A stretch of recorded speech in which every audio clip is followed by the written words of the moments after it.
Hello, my name's Steve. I'm with Topcat Fishing Tackle. Last 5 years we've been doing this Topcat thing, and we're actually putting out, this is our second edition for our Topcat Topsecret. Tell you a little bit where, when, and how to use your Topcats to be able to get going out and catch fish for your very first night out on the water. I have two devices. This is a Topcat. It'll mount on something vertical. It's a leverage type device. Strap around to it. Adjust it for height, put the bait right on the surface of the water. That's what attracts the fish. We also have one that's called the Cheater. I designed it for guys in the rivers where a lot of the stuff's laid over to the current. It's not standing vertical, where a Topcat will work on it. You have to drill a 1/2 inch hole, 4 inches deep. I tell people deep but not too steep. Drill it all the way into the steel, but you don't want the angle so extreme that fish can bend that thing like crazy. You want it just a little bit of a vertical angle. Again, if the rubber's in the water, you're fishing too deep, I want that bait fish right up on the very surface of the water. So those are the two devices. I tell people, if you have a combination of the two of them in the boat, like I do when I do guide trips, I have 10 cheaters that you have to drill and 20 Topcats. If I have those combinations in the boat, there's no structure I can't fish. One little thing on that as well, the strap will fit around a pretty good sized tree, but if for some reason the strap won't go far enough, you can hook an extra line like this. I carry just extras. Hook it into the hook and back into the plate, and still use your cinch strap to be able to cinch it down. So no matter what size tree, you can be able to get hooked around it, and I just using a little bit extra line. That's one of the reasons I like the Cheater, where you have to drill the hole. If you have a really, really large tree, trying to hold the Topcat and get the line around it and deal with it can be a drag, while with the Cheater you drill a hole and it'll hang itself in there, where you can even drive the boat around the thing, you know, or just throw ropes around it, whatever, to try to get around it. But I do like a really, really big tree, and I use Cheaters in them. So it goes back to, if you have a combination of the two, you can fish anything. There's just a couple of rules about this, man, and then you can turn the whole rest of the thing off. I'll go into quite a bit of detail about it, but the three things are, I catch my most and biggest fish between 60 degrees and 80 degrees in the summer, and between 80 degrees and 60 degrees in the fall. I reviewed the old Topcat Topsecret, and I talked about this time of year and that time of year, and as I have done it for more and more years, I've realized that it really doesn't matter what time of year it is. It's from 60 degree water temperature in the spring till 80 degree water temperature in the summer, and then again in the fall as it goes backwards through 80 down into the 60s. We'll catch a lot of big flathead. They're transitioning into their summertime areas, and then in the fall we catch them as they're kind of transitioning out. We follow them up the drainages as it warms, and we follow them back down the drainages as it cools. So as it cools in the fall, you'll catch them closer and closer to the lake. As it warms in the summer, you'll catch them further and further up the transition zones closer to the river. So that's just kind of what they do. But in that summertime period, that fall time period, 60 to 80, 80 to 60, we like the baits way up on the surface. If your rubber's in the water, you're fishing too deep, I want that thing right up on the very surface where it's splashing, making a commotion. The more commotion you make, the better the odds are that big, lively, splashing bait fish is going to get eaten. And the third thing is, we catch our most and biggest fish between about 3 and 8 feet of water. I will not surface fish in water over 10 feet deep. The fish will not come up to get a bait, but they'll come up along the shallows and then come up into 3 foot, 4 foot, 5 foot, 7 foot straight up to get a bait. Once they hear that splashing and they catch a whiff of that scent stream that bait's sending out. So those three things, in the spring 60 to 80, 80 to 60 in the fall, 3 to 8 feet of water, and lively splashing bait fish. If the bungee's in the water, you're fishing too deep. That's the primary things. We'll talk a little bit about the bait fish. I like a rock and hop bait fish. I use cold, clean tap water. If you use water out of a pond or a lake, it's going to have dissolved solids in it. That's what gives it the color. And it can't hold as much oxygen if it's got all of those dissolved solids suspended in the H2O. So I use a product called AquaSafe. I get it at Walmart. It knocks all of the chemicals out and makes it safe for the bait fish. It does a really good job. Takes foam off as well. This is a product I pick up at Bass Pro Shop. If you have a large concentration of bait fish in a small amount of water, they're going to put off some secretions, and that's going to cause the water to foam and the more bait fish and the smaller amount of water, the worse it is. So once you get that foam layer across the surface of the water, you're no longer transporting oxygen through that layer, and your fish will very soon die. 2 or 3 drops of this where your aerator is, and it will just completely eliminate the bubbles and get that oxygen going again. This is the type of aerator I like. It's a 12 volt. This one happens to have a plug-in battery, cigarette lighter plug-in. I've got them with battery clips as well. It's really just a bilge pump that floats, and they've changed into make an aerator out of it. I like them because they just go and go and go like you'd expect a bilge pump to, and so they're about $30, but I really like them. They keep my bait really lively and happy and healthy. No gas, oil, bug spray, perfume, or cologne. Man, if these fish are so highly receptive to scent and smell, anything off-putting to them that's not natural is going to be a deterrent. And so absolutely, when I go on the boat, before I usually go, I won't stop on the way to the lake and get gas. I won't check the oil when I'm going to the lake. I check the oil days before I'm going to the lake to make sure everything's good, where I don't have to mess with that on a day that I'm handling bait. And even then, when I get to the lake, the last thing I do before I get on the boat is I'll kneel down at the edge of the water and I'll pick up some of the slimy, nasty, kind of smelly organic mud there at the edge of the surface of the water and rub my hands with it, and I think that it knocks the smell down and it makes it a little bit more common smell instead of being natural, unnatural to what a fish would normally sense. So I'm big on that. No gas, oil, bug spray, perfume, any of that business. Bait tanks. I keep a 150-gallon bait tank in my garage. I try to make it as comfortable for bait fish as possible, so I put some clay flower pots in it. I put minnows in there for food, and they definitely eat them. I take 2-liter bottles and freeze them full of water, and then I cycle them through, throw one in there, it'll thaw, cool the water, put it back in the freezer, throw another one in. If the water is cold, it increases the water's ability to hold oxygen, and it reduces the fish's activity, which reduces the amount of waste, which is just kind of a good thing for holding bait in a bait tank. I normally, if I have a lot of bait in my tank, I will switch it out, maybe a quarter or a third of the bottom of the tank where the heavy waste products are going to be, and suck that out and put fresh water in again with the AquaSafe. I'll just take a hose and a 5-gallon bucket and put the chemical in for 5 gallons, and then as the hose fills it up, just dump it in and just kind of repeat that process. And but that will keep your fish fresher. If your fish get cloudy eyes, you're going too long and you're getting on the downside of trouble. And what we're doing with the bait fish, if they are compromised to start with, once we get them out in the water, they're not going to perform the way that we want them to perform and do the calling that we're wanting them to do to draw the fish that we're trying to catch. So I try to make it as cool for them as possible. Again, the structure in there, the fish in there for them to chow on, and keep it oxygenated and keep the water cool. The Topcats, I like to do it on a dark night. Either a dark moon is really good, but I'll take a cloudy night as well. Something that these fish will pick up on the bioluminescent signal of that bait fish, and by having our bait fish up on the surface of the water, that bait fish is causing the commotion, doing the splashing, but it's also emitting a secretion that is going with the flow and down into the water table, and creating a scent stream that fish will cross, and they'll come back on that scent stream. Once they get close enough to our bait, they'll be able to sense the electrical impulses in it and hear that splashing. But I like a dark night because the really active bait fish is sending out a large electrical signal.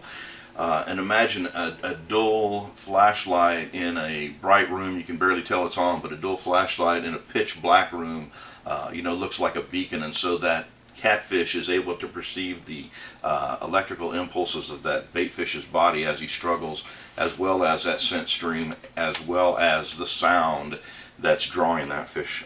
So I like a dark night. I'm looking for these transition areas on lakes. It's not the river and it's not the main body of water. It's where the river starts to widen out, and I call them transition areas. It's transitioning from the river to the lake. They'll have deep water close by for retreat areas. It'll have shallow water feeding flats. Hopefully it'll have side channels coming up into flats that these fish will use as kind of like exit ramps to get up onto those types of areas. We spoke earlier about the 3 to 8 feet of water. I won't surface fish in water over 10 feet deep. If the bungee's in the water, you're fishing too deep. Structure I'm looking for when I'm looking, again, transition areas between the river, the lake, 3 to 8 feet of water.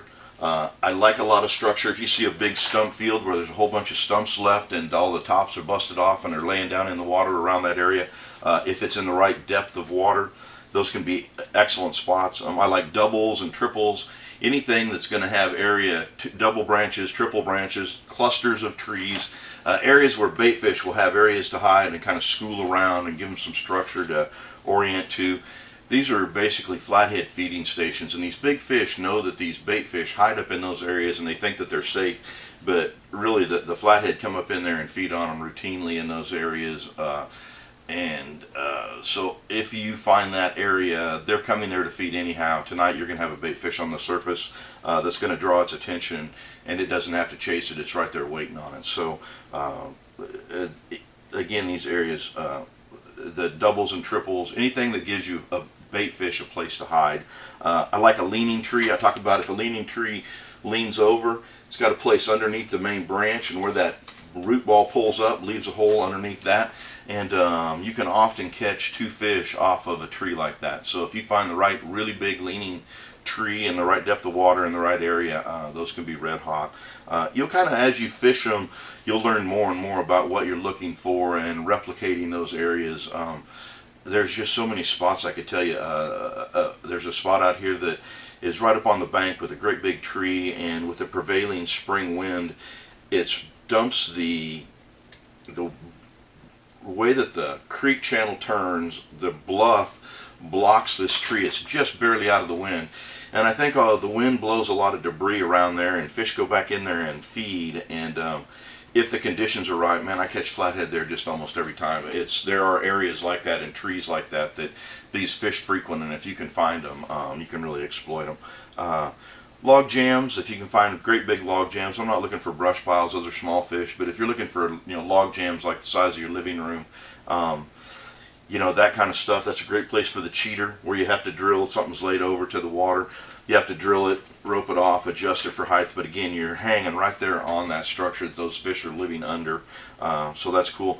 Like I talked about the main channels and side channels, that main channel will have that side channel that goes up into the shallows, and if you've ever stood on a riverbank and looked down, a lot of times they're 8 or 10 feet down, and just almost straight down. But if you walk until you find a dry creek that runs into the side of it, the bottom of it will be almost cut as deep as the main channel of the river, and those fish will come into that side chute and use that just like an exit ramp to come up into these feeding areas. So if you can find these side channels coming off that main channel, those are really basically fish highways, and they use those to dump up into these feeding flats routinely, and they're just excellent places where they come up and finally get up into that area. If you can hang baits right around the top end of that creek channel, the fish are coming right to you, man. I mean, absolutely coming right to you.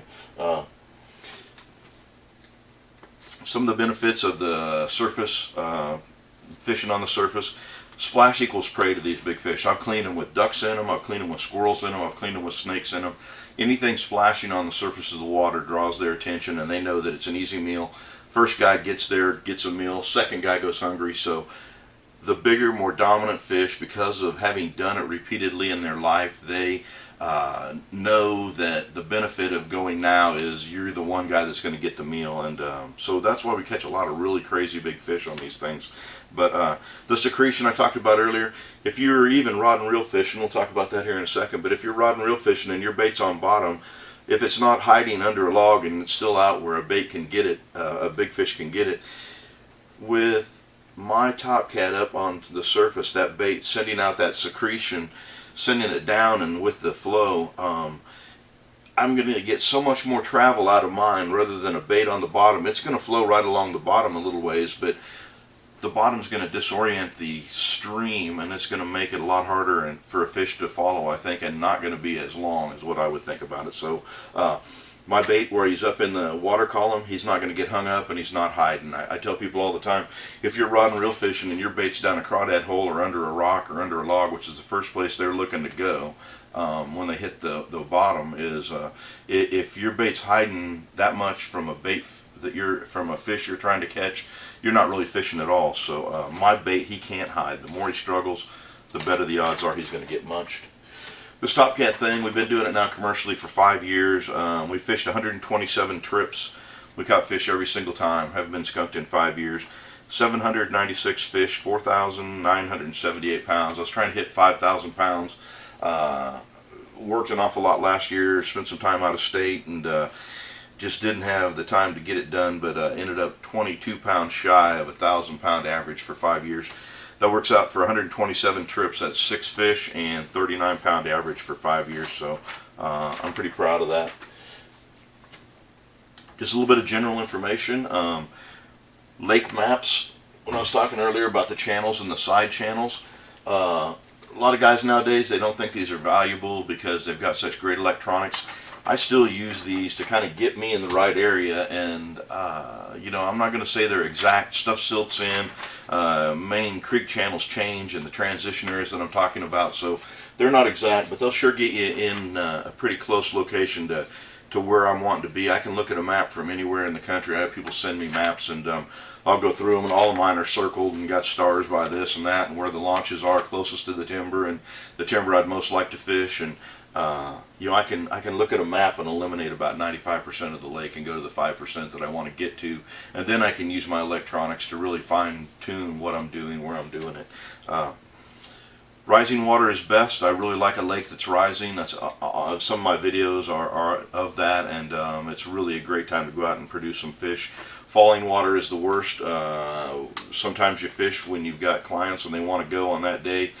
Even though conditions aren't right, you go, and that's some of the worst tough conditions. I've done some trips. We did one over at Truman, a couple over at Truman like that, because they can fluctuate that water at Truman so rapidly, and it can be rising, and they catch fish like crazy for 4 days, and then all of a sudden they start dropping it, and it'll shut off the fishing just about instantly. And we've never been skunked over there on our trips, but it's definitely hard fishing, and you don't get what you normally do. You know, it's a different type of fish. So barometer falling. If you can catch a barometer between 29.90 and 30.90 and quickly falling, I was not a big fan of the barometer. Didn't pay any attention to it.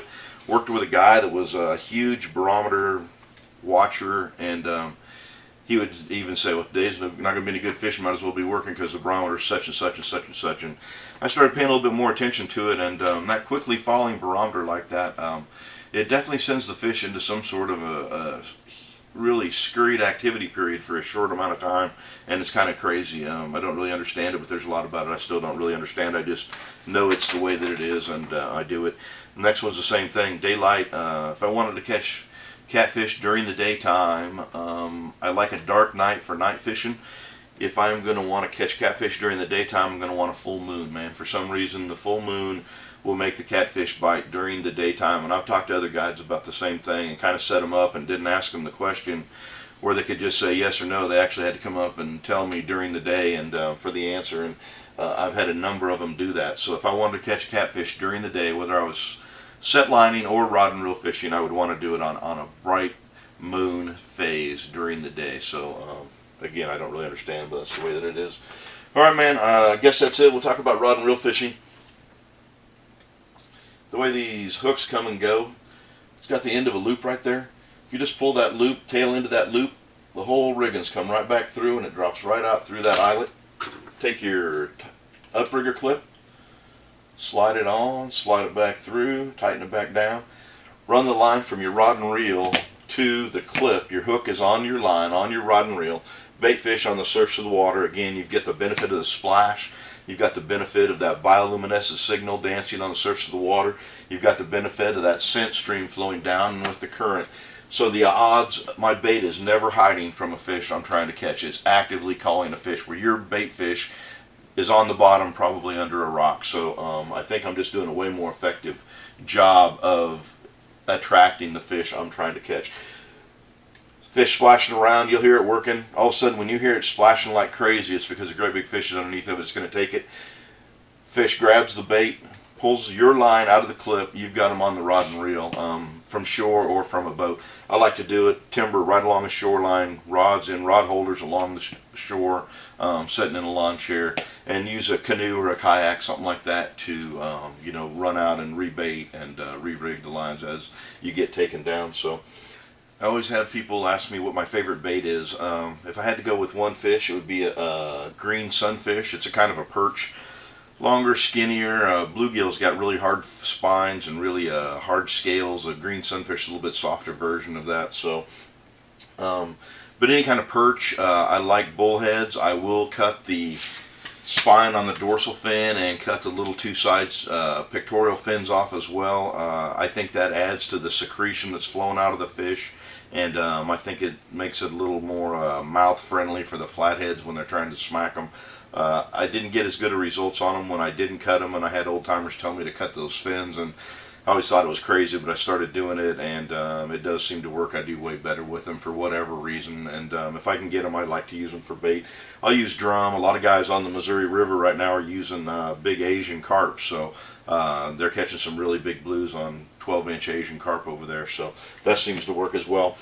I'm using my ice chest here. You can see my boat is set up. It doesn't have live well for bait or for fish, so I'll use a standard size ice chest or maybe my middle size ice chest when I'm going out with bait in the evening, depending on how many lines I'm setting out, how many people in the boat, whatever. And then I'll use these again in the morning as live wells for fish.